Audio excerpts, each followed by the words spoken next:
Okay, this is basically a condition update video. This box came with the contents. I pulled everything out. It does have the original styrofoam.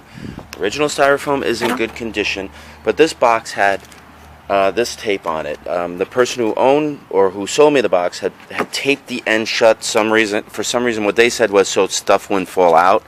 I told them, hey, and I do buy from this person occasionally. I said, whatever you do, don't do that anymore. It just makes more work for me, and sometimes it will just screw a box and mess up the condition.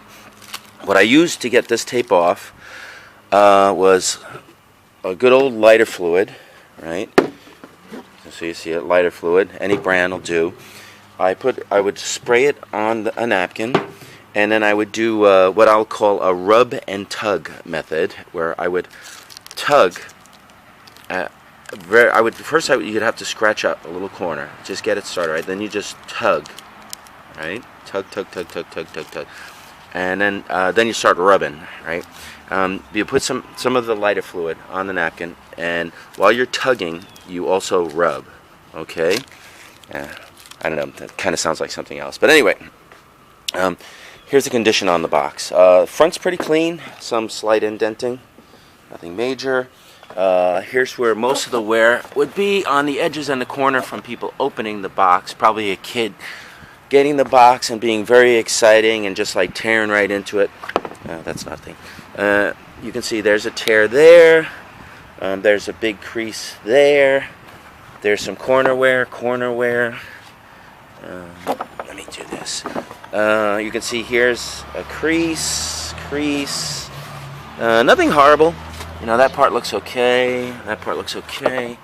On this side, there's a lift, and you might be able to bring that back down because it's not loss, right?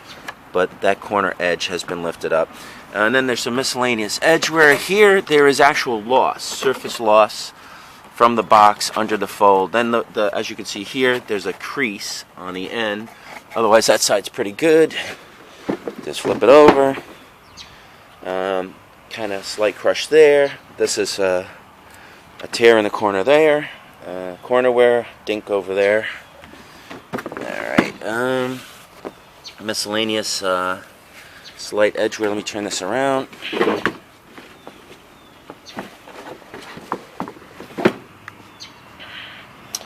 Kind of a crease over there. I don't know if you can see it.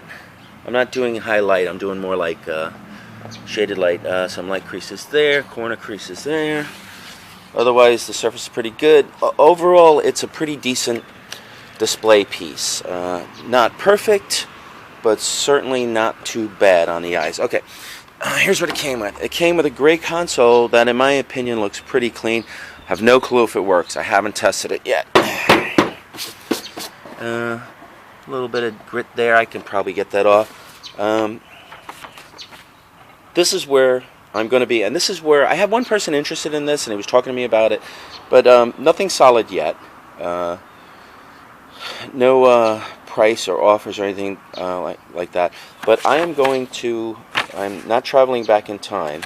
I'm going to this event, which will happen in the near future, December 3rd and 4th, New Jersey Gamer Con. Runme, New Jersey, and it's going to be in a Hotel La Quinta, but there's all the information that you need. I will probably put a Facebook link in my description so you don't have to go through the trouble of typing that out. Anyway, if this person is interested, he's got to tell me right away. Otherwise, this would be a nice piece to have at the GameCon. All right, this was what was in the box. I should have taken this out, but original plastic sleeve. Control deck, Busha Nintendo to Dangerous New Levels, pamphlets are in relatively good condition, Zapper pamphlet, pretty good condition, the manual for the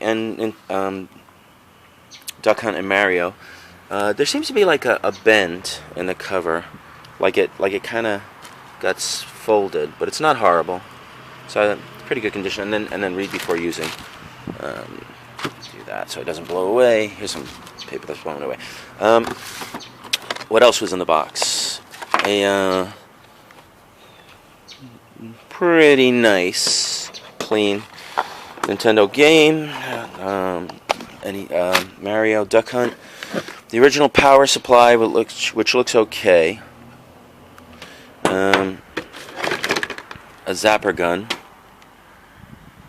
It looks like it has some kind of paint or something on the thing. I don't know. I'll try and clean that, but whatever. That's what it is for right now. Original RF.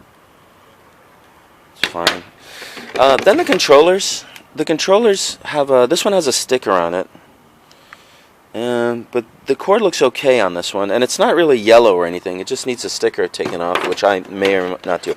This controller looks like it got caught in something, though. The cable. The controller is actually pretty clean. I'll test them. Odds are, so you can see where it's chewed up over there. But that's everything that's in the box. If I can come across a controller that looks as clean as this and whatever, I'll switch it out. Right now, I would be happy at a straight up $100 price on this. I'll just flip it for $100 and be done with it. I do have to test the NES though. If the NES works, I'm not gonna bump the price or anything. $100 right now, the way it is. If the NES works, that's a bonus for you. If it doesn't, I may just sell the box separately. On its own, and I'll determine the price then. I'll let you know, basically. Okay, here's an update of this console. I got this Mario game in. I didn't do anything. I didn't clean the heads or anything. It's got a nice tight grip. Slid it in. I blew on the inside of the cartridge, which, forced to have it. There it is on the screen. Working. I've tested one of the controllers. I'm going to test the other controller. Even the chewed up controller is working, so as you can see, tested working.